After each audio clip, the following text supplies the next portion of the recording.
পাকিস্তান জুড়ে আগামী ২৪শে নভেম্বর সর্বাত্মক আন্দোলনের ডাক দিয়েছেন দেশটির সাবেক প্রধানমন্ত্রী ইমরান খান। এটিকে চূড়ান্ত ডাক ঘোষণা করে নিজ দল পাকিস্তান তেহরিকে ইনসাফ পিটিআইয়ের সব নেতাকর্মী ও সমর্থকদের রাজপথে নেমে আসার আহ্বান জানিয়েছেন তিনি। এদিকে পরিস্থিতি বিবেচনায় রাজধানী ইসলামাবাদে আগামী ২ মাসের জন্য ১৪৪ ধারা জারি করেছে পাকিস্তান সরকার। সোমবার এক প্রতিবেদনে এই তথ্য জানায় পাকিস্তানের সংবাদ মাধ্যম দ্য ডন। ইমরান এই আন্দোলনকে শেষ ডাক হিসেবে অভিহিত করেছে। ১৪৪ ধারা একটি আইনি ধারা।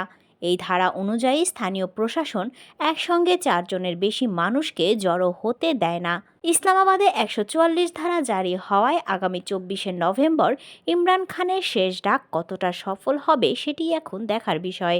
কারাবন্দী ইমরান খান তার আইনজীবীদের মাধ্যমে আগামী ২৪শে নভেম্বর পুরো পাকিস্তানে আন্দোলনের ডাক দিয়েছেন। তিনি বলেছেন, শেহবাজ শরীফের নেতৃত্বাধীন বর্তমান সরকার জনগণের ম্যান্ডেট চুরি করেছে, নির্বিচারে সাধারণ মানুষকে গ্রেফতার করছে।